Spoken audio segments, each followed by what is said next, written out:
is one of the most simplest, quickest and budget friendly hairstyle you could ever do. Okay, so I started with Brazilian wool. In fact, I'm going to be using Brazilian wool actually, and then 1 pack of braiding extension. You can use any braiding extension of your choice. I divided it into 4 equal parts, okay, and then I stretched it.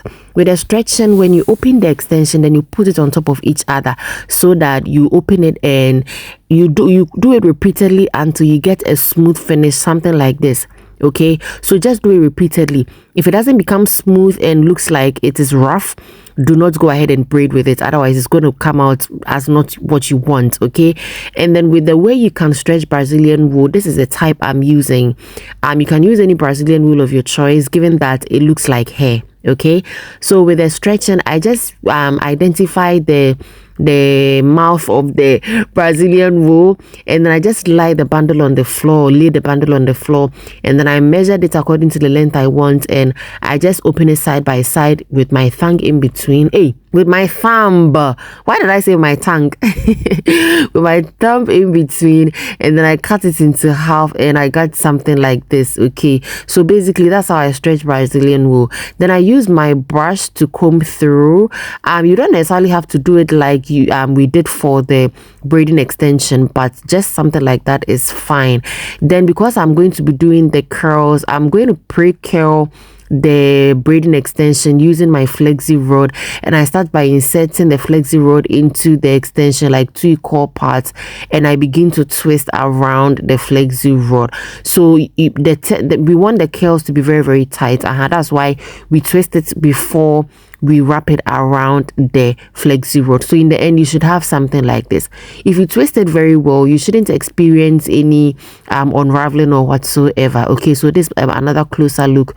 You just divide the hair into 2 or fold the hair into 2, and then you insert the flexi rod, then you wrap the hair extension on it as you twist alongside. Okay, eventually I ended up with 32 flexi rods of hair, and then I boiled water or heated water, poured it in my black rubber, and I'm going to be using this Kuura mousse to put it into the hot water. And by the way, guys, Kuura braids, Kuura Beauty has apologized, so yeah, we move forward. That's the way to go. Okay, so I just let the curls sit dry in the dryer. I just let it sit dry, and then I went ahead to do my hair.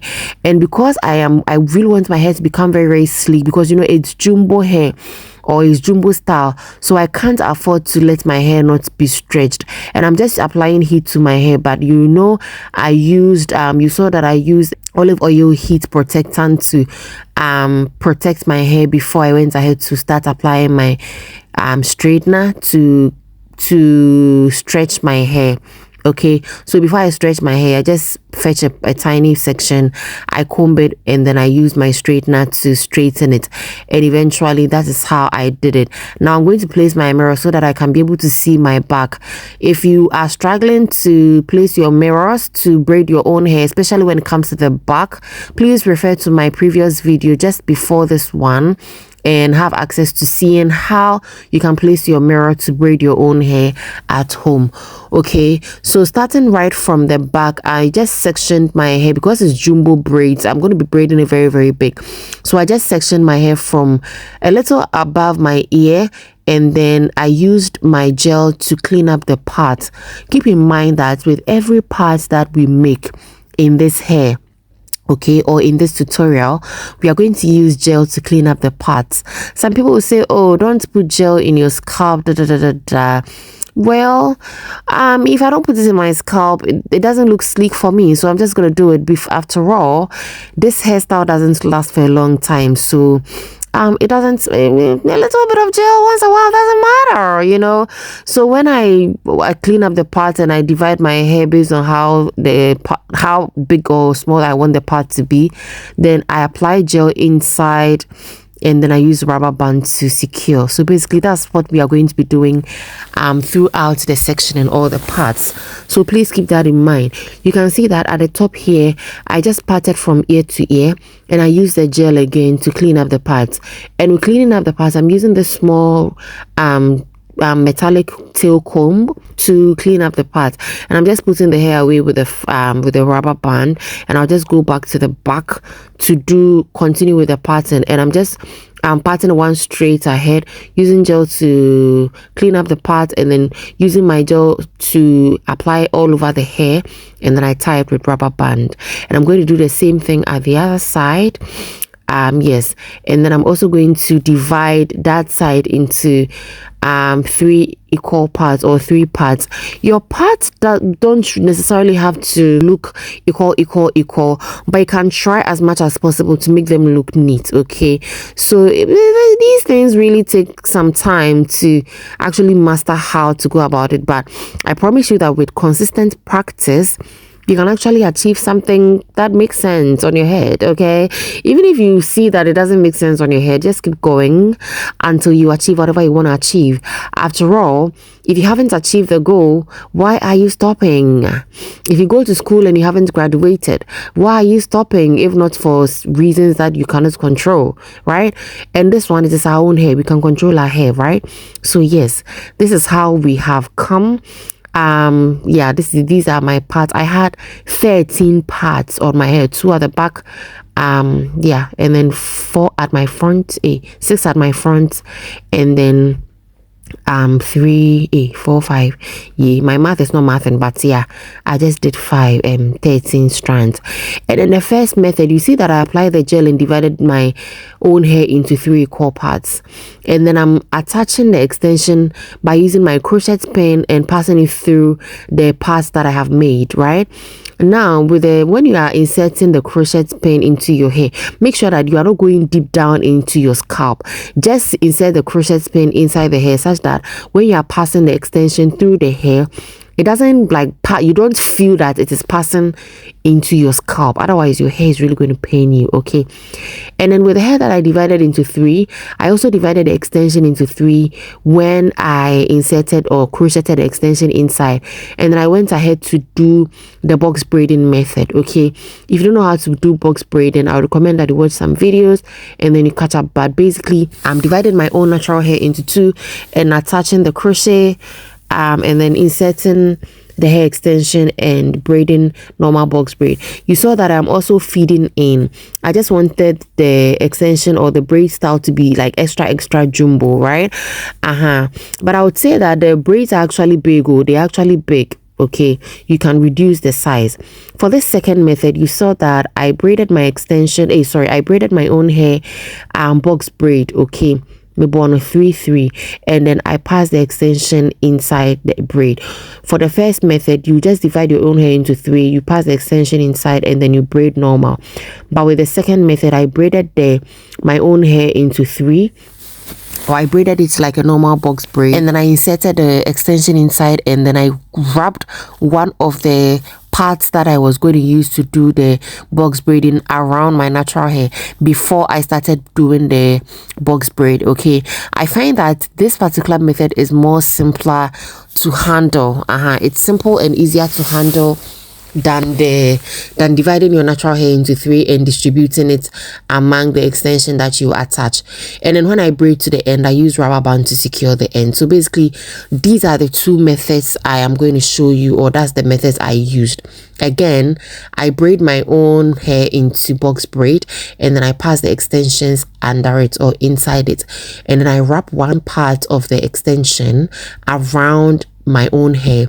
Then I begin to do the box braid. Okay, and like I'm saying, you don't necessarily have to make these extra big like myself. Honestly, when I was done and I was having challenges with packing my hair and bathing, I didn't have a problem with the hair in itself, but anytime I was going to bath, it was a struggle. Okay, so I didn't really enjoy the hairstyle with the duration I had set in my mind to enjoy it for. So please reduce the size so that it don't become too bulky for you. Honestly, Brazilian wool is not heavy. I always say that Brazilian wool is one of the extensions that are very lightweight, right? So it's not heavy at all, just that it is bulky, and I was struggling with packing it to bath. As for sleeping, I didn't mind. It wasn't a bother at all because I could sleep on my hair. I braid my own hair, so I don't put tension in my scalp. Anyway, so when I was done braiding I heated water, poured some certain mousse in it, and then I dipped the ends inside, okay, so that the hair at the ends become very, very flexible for me to manage, and then also it doesn't like become rigid, so that it becomes flexible for me to work around it. Now you see how these curls are popping on the hair. You remember the pre-curling that we did using the flexi rods and then wrapping the extension around it, right? So finally they have dried, and I'm just crocheting the curls inside the braid so that they look like boho braids, okay? You can equally use human hair and normal braiding extension so that the hair really lasts long for you. When it comes to Brazilian wool, per my experience, you know, I use Brazilian wool a lot.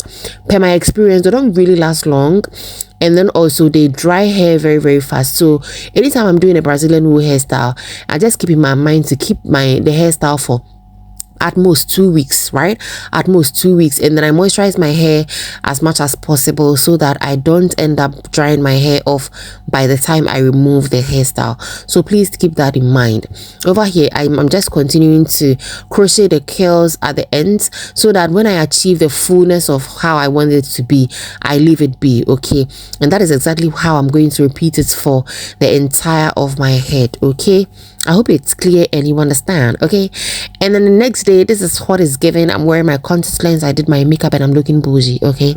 Now I'm going to be using my hair mousse to tame all the flyaways. It feels so good, man. So I'm using the same hair mousse to apply onto the curls that I did or inserted or crocheted on the strands so that they stay on for quite a while, because it's just braiding extension, so it will not give you that desired look as a human hair would give you. But when you apply this method, or when you use this method using the hair mousse and then applying it throughout the curl and cutting away the extras, it will last a little bit longer, okay? So make sure that you are doing that. And then when I was done, I used my got to be glue spray to spray over the curls and then also the hair strands or the curls that I inserted or crocheted on the strands, so that they become very stiff, okay? Not as stiff as a log, but then as stiff such that they will not ravel or they will not like die down or fall flat on the hair, okay? And then I used my olive oil sheen spray to spray on my scalp. It felt so good. And please make sure that you don't use the sheen spray over the glue. They're got to be glue, otherwise it's going to loosen the glue and it will not hold, okay? So this is the results.